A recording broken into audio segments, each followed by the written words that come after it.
Respiration chanteur. Comment choisir celle qui est adaptée à moi?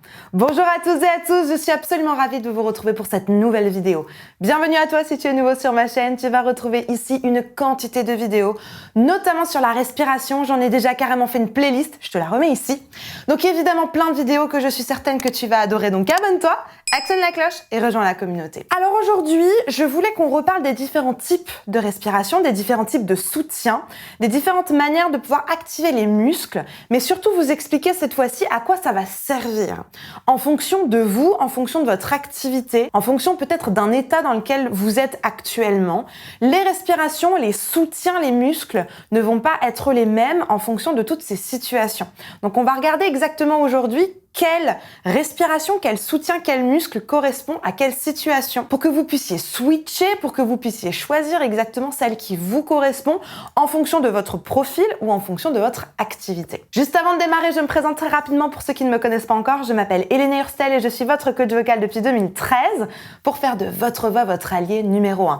N'hésitez pas, rejoignez-moi également sur Facebook et sur Instagram. Dans la description, il y a un petit cadeau qui vous attend. Si ce n'est pas encore fait, n'hésitez pas à cliquer dans la description sur le lien pour le récupérer dès maintenant. J'ai beaucoup de plaisir à vous le préparer. C'est juste en dessous, il n'y a plus qu'à cliquer. Allez, c'est parti, on rentre dans le vif du sujet. Allez me chercher de quoi noter, un papier et un stylo parce que croyez-moi, vous allez en avoir besoin. Respiration chanteur. Comment choisir la respiration, le soutien qui est adapté à moi? Bon, alors déjà, on va revenir un tout petit peu aux fondamentaux. Qu'est-ce que c'est la respiration? Qu'est-ce que c'est le soutien? Quelle est la différence? Alors, la respiration, on va dire que c'est un terme un petit peu employé partout. J'entends beaucoup de chanteurs dire qu'ils travaillent leur respiration, etc. Alors, c'est super, sauf que c'est pas vraiment le focus que nous, en tant que chanteur, en tant que professionnel de la voix, en tant qu'utilisateur de la voix, on va pas forcément mettre notre focus sur la respiration. Alors, je vais apporter une petite nuance évidemment. La respiration, qu'est-ce que c'est? Simplement l'air qu'on inspire, l'air qu'on expire, l'utilisation des poumons, etc. Nous, au final, quand on est chanteur, ou quand on utilise la voix, même quand on est speaker, conférencier, etc., voix off, ou comédien, en fait, on va pas forcément utiliser ou se focaliser sur l'inspiration ou l'expiration.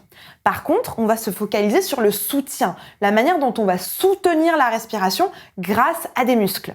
Donc faites vraiment bien attention à séparer ces deux choses-là. Le mécanisme respiratoire, inspiration-expiration, et tout le système musculaire qui va nous permettre de soutenir et d'optimiser notre manière d'inspirer et d'expirer. Ça, c'est super important. Pour vous donner un exemple, le diaphragme, par exemple, va être l'un des acteurs de la respiration. Il va, au moment de l'inspiration, descendre et par le fait qu'il descend, créer un appel d'air au niveau des poumons pour créer ce qu'on appelle une inspiration. Sauf que le diaphragme peut descendre et se contracter seulement si, au niveau du transverse, au niveau du ventre, vous allez pouvoir créer une relâche qui va permettre au diaphragme de prendre toute sa place en descendant. Donc là, encore une fois, on voit que la respiration fonctionne à partir du moment où, musculairement parlant, ça fonctionne bien. Donc à partir du moment où, musculairement, au niveau du soutien, on va relâcher. Alors évidemment, j'entends déjà certaines personnes me dire « mais non, c'est pas obligé, on peut très bien respirer différemment ». Oui, vous avez raison, on peut très bien respirer en faisant comme ça. Sauf que, à mon sens, c'est pas une bonne idée, c'est pas comme ça que vous allez réussir à chanter correctement puisque vous allez créer de la tension laryngée. Et ça, si vous êtes bon chanteur, vous savez que c'est hyper dangereux puisque ça peut vous créer du forçage en fait dans la gorge, donc faites super attention à ça. Avant de continuer, n'oublie pas de liker cette vidéo. Maintenant qu'on a revu un petit peu tout ça, tout ce mécanisme respiratoire, j'aimerais juste qu'on fasse un petit zoom maintenant sur les différents types de soutien qu'on peut avoir, les différents types de muscles. Nous avons donc ce que je vous ai exposé tout à l'heure, le transverse qui va se situer au niveau du ventre. Si on monte encore un petit peu plus haut, on a le haut du transverse qui est dans la zone du plexus solaire.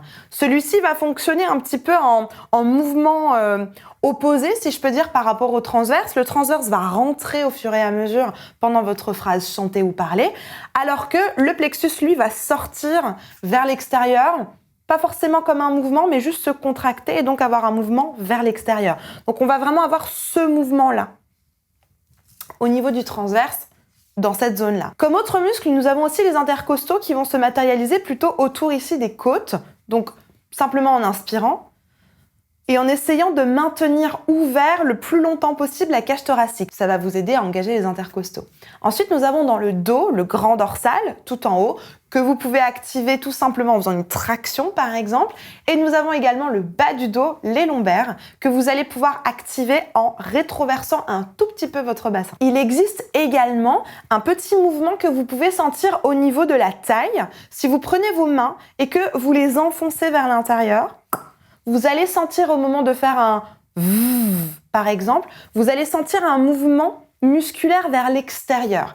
Ça, c'est ce que la CVT appelle le waist exercise. Le waist, ça veut dire simplement la taille. On peut sentir un mouvement latéral des muscles que nous avons dans la ceinture abdominale. Ça peut être aussi un super moyen de soutenir votre son. Et pour terminer tous ces muscles, tous ces enchaînements, toutes ces combinaisons musculaires, nous avons également ce que la CVT appelle inner support. Donc le soutien interne, on pourrait appeler ça comme ça, qui est finalement toujours au niveau de la taille, mais qui va se matérialiser par un non-mouvement. C'est simplement tous les muscles les uns avec les autres qui vont interagir, qui vont former une espèce de coalition interne, mais sans créer un aussi grand mouvement qu'on peut voir au niveau du transverse avec le nombril vers l'intérieur, qu'on peut voir au niveau de la taille dans ce sens-là latéral, qu'on peut voir aussi au niveau des intercostaux vers l'intérieur, etc., etc. Le inner support, donc le soutien interne, lui, va vraiment créer une espèce de coalition de muscles qui va être très saine, bien évidemment, mais desquels on ne va pas forcément voir de mouvement à l'extérieur. Maintenant qu'on a revu du coup tous ces blocs musculaires, je vais vous expliquer à quoi ils servent, mais surtout pour qui ils servent.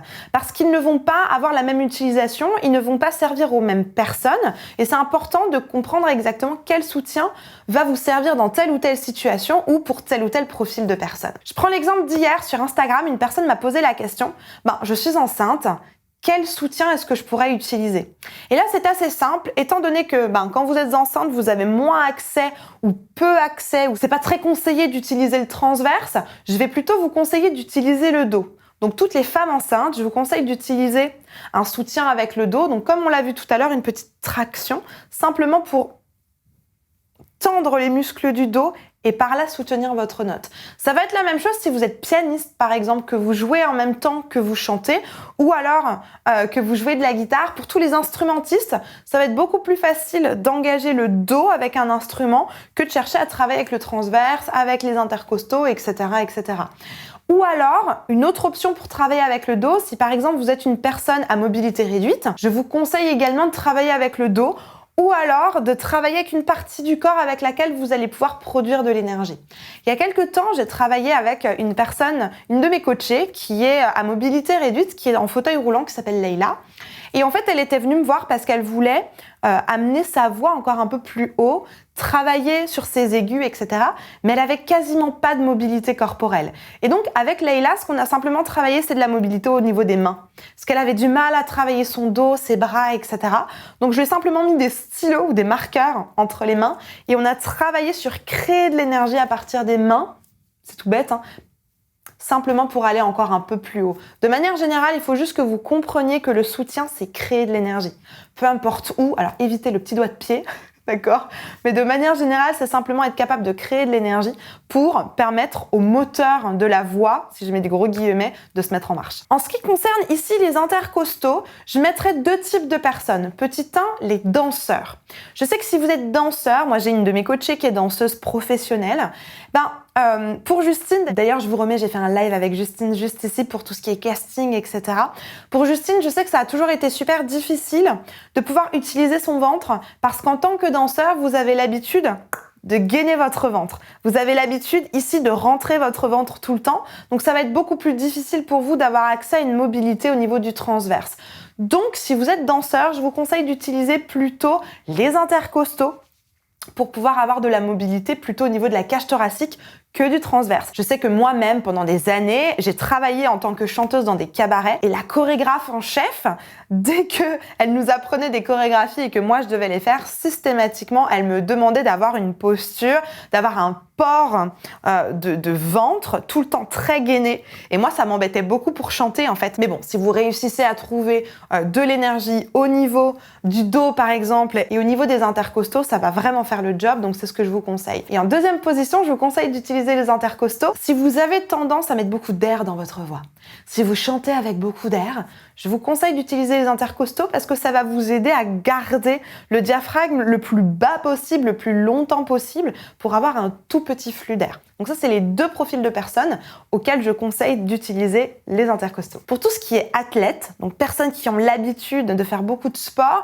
ou pour tout ce qui est personnes qui ont l'habitude de verrouiller, je vais vraiment vous conseiller d'utiliser le transverse, de ramener en fait le nombril, comme j'ai l'habitude de vous le dire beaucoup sur cette chaîne, de l'extérieur vers l'intérieur, tout simplement. Pour toutes les personnes, et moi y compris, qui ont l'habitude de verrouiller, c'est-à-dire faire une espèce de gainage, faites vraiment attention d'avoir un mouvement au niveau du transverse. Ce que je conseille à mes coachés tout le temps pour vérifier la position, pour vérifier le mouvement, c'est d'utiliser votre main. Vous mettez votre main au niveau du nombril et vous vérifiez simplement que votre main accompagne votre ventre vers l'intérieur. Idem évidemment pour les athlètes qui ont l'habitude de verrouiller ou de faire une espèce de gainage permanent dans leurs muscles.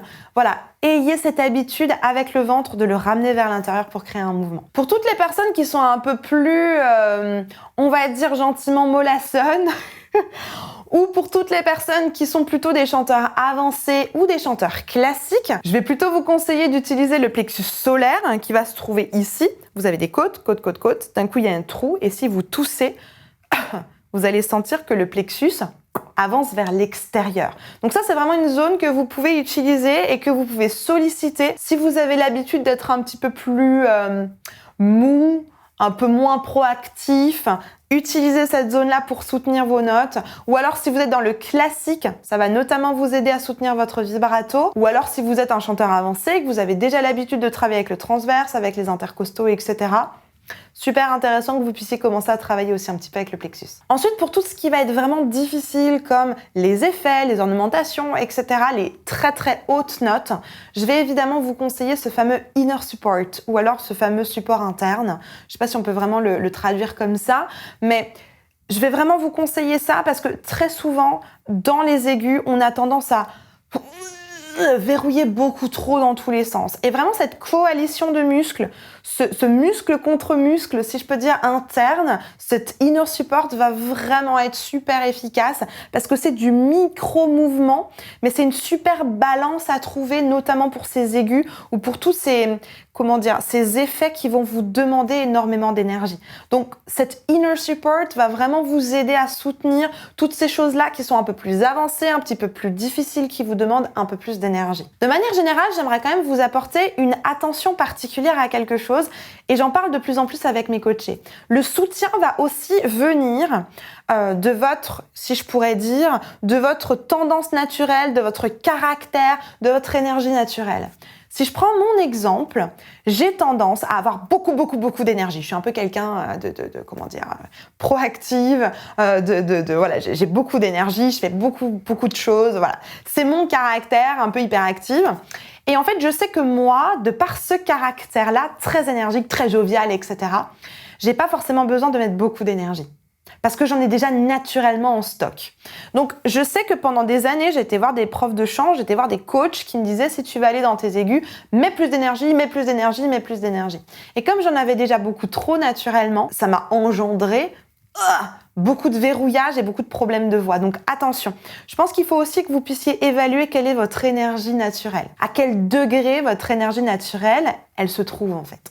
Et pour vous donner un autre exemple, je ne sais pas si vous le savez, mais j'ai un accompagnement de groupe qui s'appelle l'accompagnement Silver, dans lequel il y a toute une plateforme de formation avec plein de super vidéos, des petits exercices, un super workbook, etc. Et il y a aussi tout un groupe de personnes qui peuvent s'écrire sur un chat privé, enfin bref, et des coachings de groupe. Et j'ai une des participantes de cet accompagnement qui s'appelle Élise et qui nous vient du Québec. Et donc Élise, elle nous a chanté un extrait de Rehab de Amy Winehouse et ça commence très très grave. They try to make me go to rehab and I said no, no, no, etc. Ça commençait super grave et Élise, elle a cette même tendance que moi à mettre vachement d'énergie et directement, ça a mis sa voix à un autre palier. Et en fait, Élise, c'est pas quelqu'un qui n'a pas l'oreille, c'est pas quelqu'un qui a l'habitude de chanter faux, mais comme elle a mis plein d'énergie, directement sa voix a été mise à un palier supplémentaire. Et hier soir, on avait un coaching de groupe avec tout le monde justement sur la justesse.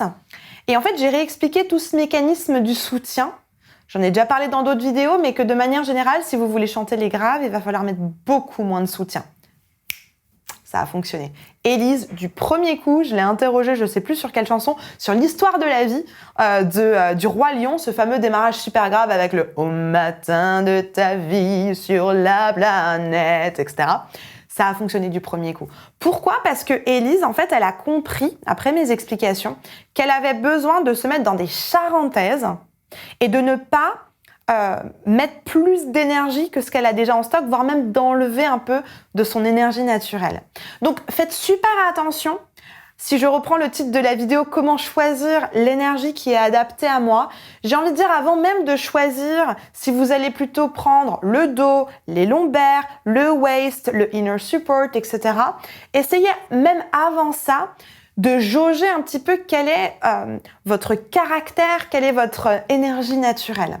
Parce qu'à partir de là, vous allez pouvoir doser et ajouter la bonne énergie pour que ça fonctionne dans votre voix, mais surtout pour que vous ne perdiez pas de justesse. Si comme Élise, tu as envie de faire partie de ce groupe VIP de mes coachés, où on se retrouve ensemble, on échange, je suis disponible quasiment tous les jours pour eux, j'écoute leur voix, je leur fais des super coachings en groupe, vraiment un groupe aux petits oignons. Dans la description, il y a un petit lien pour t'inscrire. C'est simplement un formulaire. Explique-moi ton projet, ta problématique. Mes équipes vont réceptionner ça, mes équipes vont l'analyser. Et si ton profil fait partie des personnes que j'ai l'habitude de coacher, mes équipes vont simplement te proposer un petit appel de bilan vocal. Pendant cet appel, elles vont faire le point avec toi sur quelle est ta problématique, mais surtout si ce produit, si cet accompagnement est adapté à toi, à ce que tu veux accomplir, ou alors s'il en existe un autre qui sera encore plus adapté à toi, pour résoudre ta problématique, tu as l'habitude que je te le dise de manière efficace et durable. La barre de commentaires est à votre disposition si vous avez encore des questions, des suggestions, peut-être des idées de vidéos. N'oubliez pas, on construit cette chaîne YouTube ensemble et je suis toujours absolument ravie de vous lire et de vous répondre. Je vous mets juste ici une petite vidéo que j'aime beaucoup qui justement reprend tous ces muscles. Reprend tous ces muscles, comment les utiliser, etc. Donc je vous mets la vidéo juste ici, n'hésitez pas à aller y faire un tour. Elle est super chouette pour toute l'explication de tous ces différents muscles et du soutien. En attendant de vous retrouver tout de suite dans cette vidéo, je vous souhaite une bonne journée, une bonne soirée. N'oubliez pas, likez, abonnez-vous et partagez cette vidéo à une personne qui pourra en avoir besoin. Et vous avez l'habitude que je vous le dise, croyez en vous, tout est possible. Je vous assure, tout est possible. Allez, à tout de suite, on se retrouve dans cette vidéo.